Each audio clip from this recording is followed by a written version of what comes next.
Good evening, everyone. This is my early February update on my HO Scale Railroad. So I wanted to show you a few things that I've accomplished in the past few weeks. I didn't film many of the accomplishments as I was going along because I just didn't have a whole lot of time. So I decided I'd work on it and then post an update. So as you, I apologize, I just ran up the stairs here to the train room. You can see I've painted some clouds on the backdrop, and I used some cloud stencils for those, which I'll show you in a minute. So I've got clouds the whole way around.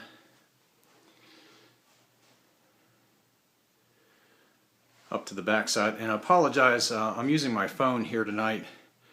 I need to get another memory card for my camera, so I just wanted to go ahead and make this update on my phone. So you can see I've got the clouds the whole way around. As luck would have it, another subject here, you can see all this blue foam sitting here on the end of the layout. As luck would have it, they've started construction on about 7 or 8 houses in the neighborhood, and one of them is fairly far along, and they had this blue 1-inch foam in the dumpster. So I went dumpster diving last night and got, I don't know, 4 or 5 pieces of this 1-inch foam, and what I'll use it for, along with these other scraps, is back in this area here. I think I mentioned in the previous video, I'm going to try and do a mountain with a tunnel back there. And let me just back up here for a minute. This is the box that has all my buildings in it. Looks like it's weathered storage fairly well here. I'm going to set the camera down here for a second. I'll tell you what. Let me pause here for a minute, and I'll come right back. Okay, so brief intermission. What I wanted to do was get out these tunnel portals to kind of show you. Obviously, they'll have to be elevated, but I had acquired these. They're actually cast foam tunnel portals on eBay. So I'm going to put one there, and obviously one back here on the back side of this curve, and then build a mountain back here. So what my thought with the foam is, obviously I can kind of construct a mountain out of the foam for the sides and so forth.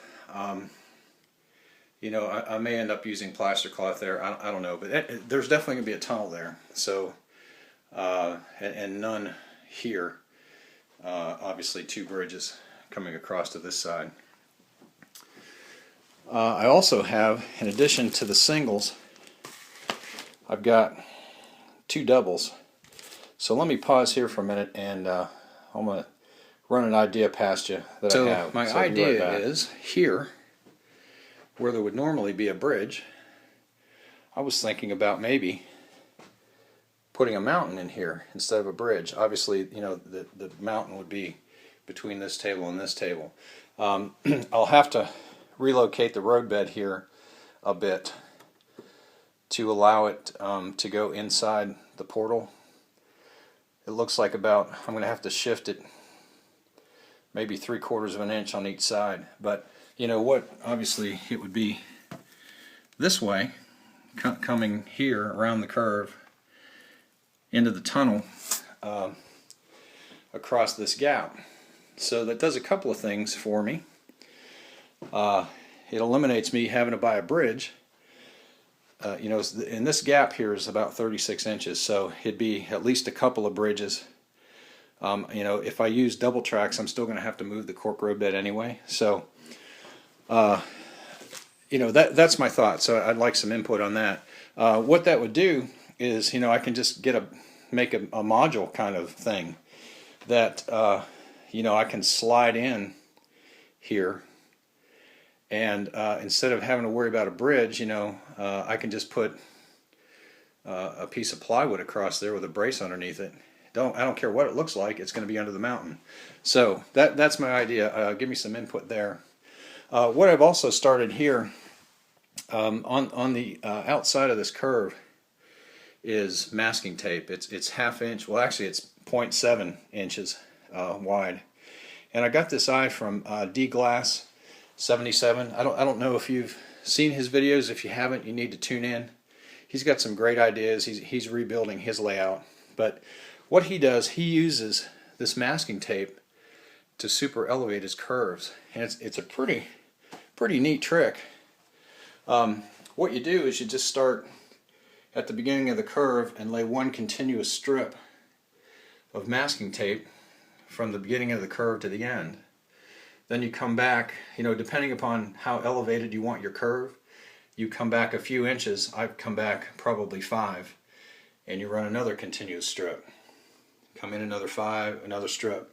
So what I've got on this curve is, I think, let's see, 1, 2, 3, 4.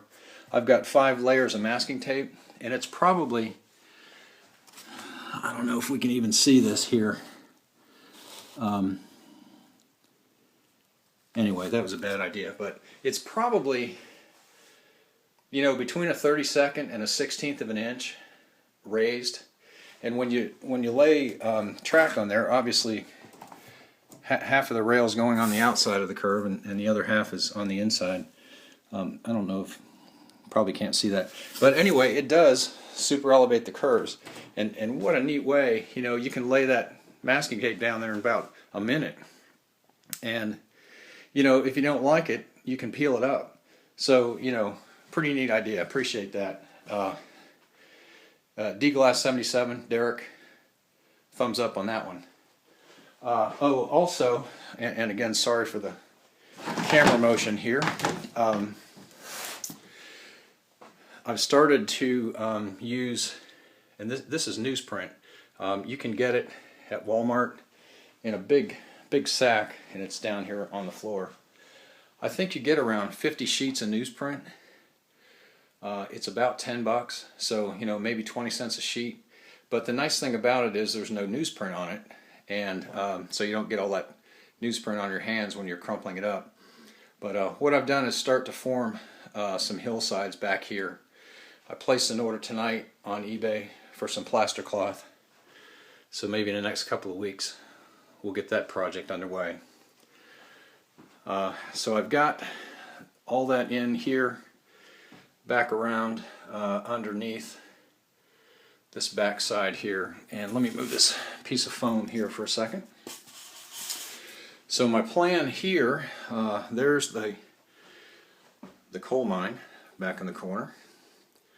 I've got it done.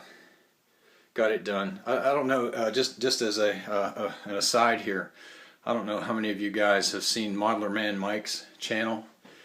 The man is amazing what he does with super detailing models. He and I were corresponding last night on YouTube, and I told him I was embarrassed to show my mine on YouTube after seeing his, but really, he's an accomplished modeler. He's obviously been doing it for years, and after getting over feeling sorry for myself about how poor mine looked, I thought, your layout's never finished, so I can take whatever time I need, and I can come back to this as a project, and I can super detail it at some time in the future. So anyway, enough about that. What I have down as the base here is a piece of this matting material that I've talked about. It's down here on the floor, and it's I got it down at Hobby Lobby, and it's the material that they use to make photo mats out of. So it's fairly stiff. It's somewhere between probably a 1/16 and an 1/8 thick, and you can buy it in various colors. So I picked up some concrete. I'm going to try using some of that in the intermodal yard. But anyway, I painted a piece of it black, and it's down under the mine right now. I've got a road in here as well, so you can see it coming down. Comes down under the bridge here, and I've got some of those felt crossings laid in here. So that's that's in place. I'm not sure if it's permanent, but it is glued down. And what I did here is I used the same material, try and get a side shot of it, painted black, and then I just glued this felt paper on top of it. So the bridge is in. You can see it's elevated now.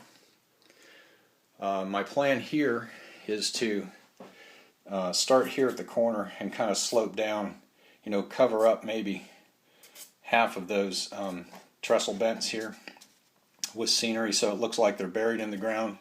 Do the same thing on the other side and maybe slope from the back of the trestle down between the bents and then finally down here, keeping the slope kind of even with the roadway here to the front. And I think I'll do that, you know, kind of lay plaster cloth in here from the top down to kind of imitate a ridge line. And I'll probably come back and obviously support that with some of the newsprint on the front side. I just haven't gotten it that far yet. So what I've done over here, and this was more of an experiment than anything else. I haven't finished detailing it yet, but I'm going to set the camera down here for a minute so I won't make you seasick. But this piece here is another piece of that matting. And what I'm going to do is make a concrete retaining wall out of that. And I left it, I don't know, probably 1/4 inch higher than the risers, so that when I ballast in here, the ballast will bump up against the retaining wall and it won't run all over the outside of the railroad. So my plan for this, to finish it off, is to probably with balsa wood, I would imagine, is put some detail along the top edge, and then intermittently here along the front side put some vertical strips in to look like supports, like it's a cast concrete wall. And then back over here,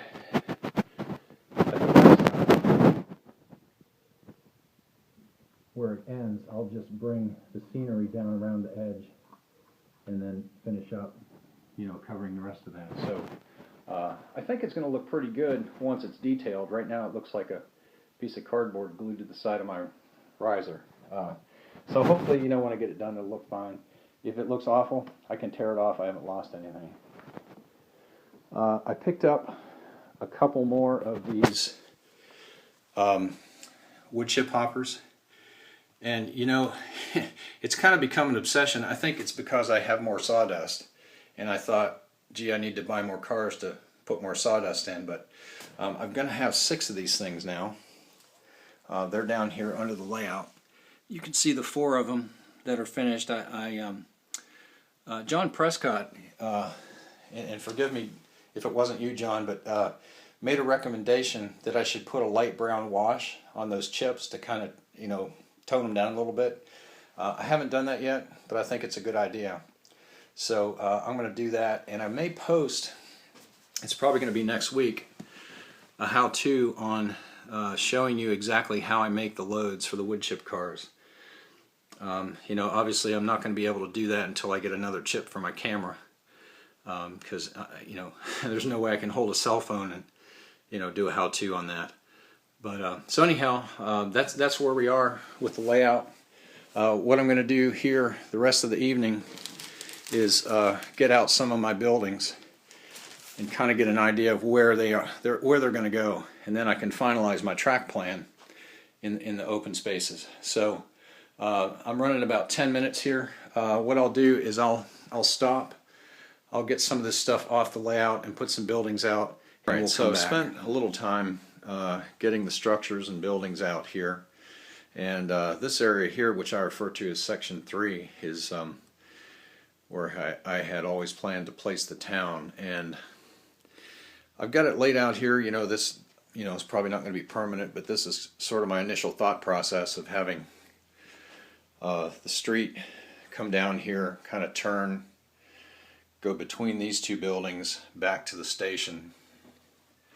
Then there's a couple of smaller buildings. This one here with the white roof, I don't know that I'll keep that. Looks kind of out of place there. I may put it somewhere else. But then I'll have a sort of a main street here with all of my buildings on, just sort of passageways, more like sidewalks between those buildings. And then I may come here, have a street coming behind the buildings here and around the end and connect with the main street, and then possibly a roadway that maybe kind of disappears off into the background here, instead of coming across and into this section. I may have a roadway going up in the air and kind of disappear over here. So anyhow, this is what I refer to as section 1. Back here in the corner is, I think, where my grain elevator is going to go. I may put some background paintings and so forth behind that, so it looks like it's not sitting in the corner. But just enough room there to have 2 or 3 hoppers sitting there. This building, I don't know what I'm going to do with it. I had trouble placing it on the old layout as well, but right now it's just sitting here. So while I was putting the buildings up, I was thinking about, do I want to try and place a tunnel here instead of a bridge? And I don't know how that would work, because I basically have, relatively flat spaces on either side, and then this huge mountain in here with a tunnel in it. So don't know about that, but I'll give it some thought. What I'm going to need to do here is probably have at least 2 curved switches, so I can get into my huge lumber facility, which is going to be sitting here. Right now I've got the wood chip cars on that back siding, and then I've got the lumber cars on the middle siding. This is going to be my lumber mill here, and I'll have storage for the wrapped loads, which will go under the shed. And then just another small building down here with a small loading dock, to try to help for unloading boxcars and so forth. And then finally on the outside would be all of the center beam flat cars, bulkhead flat cars and so forth. And I have this unloading platform here, which I think will work out fairly well. It'll give me enough room to have the capability for forklifts to come up on here and unload these cars and so forth. So this whole side of the layout looks like it's going to be lumberyard. Just a couple of things I've picked up, and I got both of these at Hobby Lobby. This is just a big old bag of what is called wood shapes, and these are there's 500 of these in here. They're square. I don't know what those would be. Probably a 16th. I don't think they're an 1/8 in diameter. So lots of uses for those. Lumber loads, supports for loading docks and so forth. But I think these were only, well, it says $347 on here. I think I actually got them on closeout for like $2. And then this other bag is called wood shapes as well. And there are assorted sizes of flat pieces of wood in here.